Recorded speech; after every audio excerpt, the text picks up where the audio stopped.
Psychological trauma can be defined as a negative event so overwhelming that we cannot properly understand, process, or move on from it.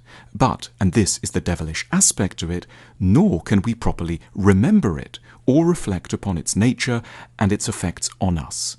It is lodged within us, but remains hidden from us, making its presence known only via symptoms and pains, altering our sense of reality without alerting us to its devilish subterranean operations.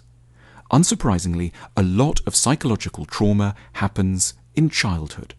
Children are especially vulnerable to being traumatized because they are congenitally unable to understand themselves or the world very well, and have to rely to an uncommon degree on parents who are frequently less than mature, patient, or balanced. A child may, for example, be traumatized by a parent who, through no particular fault of their own, becomes heavily depressed shortly after childbirth. Or a child may be traumatized through exposure to a parent's titanic rage or violence.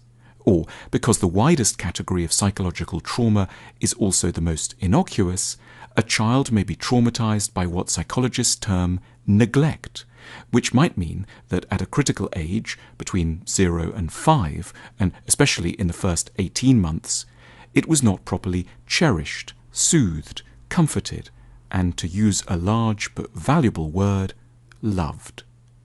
The leading symptom of having been traumatized is fear. Traumatized people are above anything else scared. They're scared of getting close to others, of being abandoned, of being humiliated and disgraced, of falling ill, probably of sex, of travelling, of their bodies, of parties, of key bits of their minds, and in the broad sense, of the world.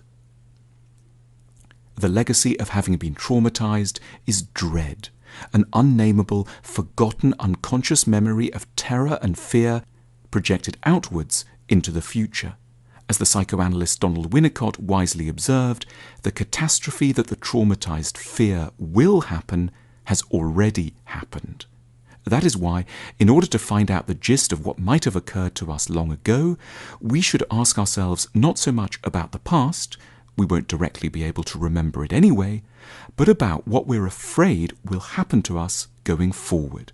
Our apprehension holds the best clues as to our history. Crucially and surprisingly, it can take a very long while before traumatized people even realize they are such a thing.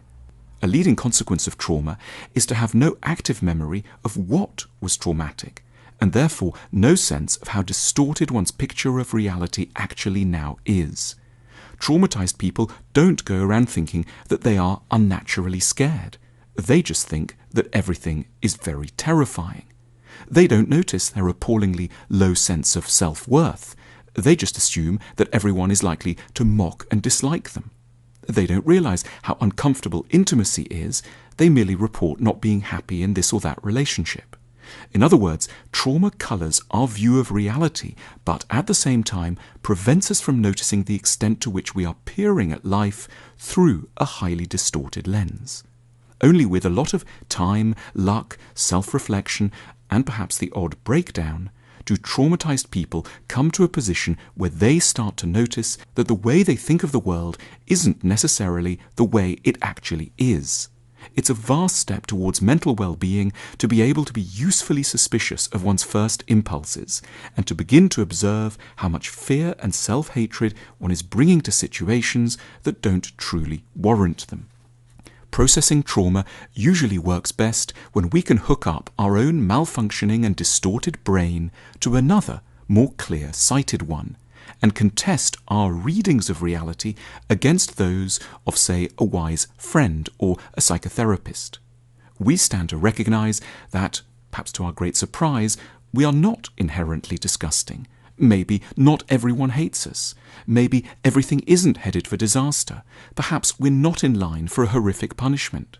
And crucially, if we do suffer reversals, maybe we could find our way out of them, because we are, and this can come as a bit of a revelation, we are now adults, not a 9-month-old infant who underwent something that altered their mind for decades.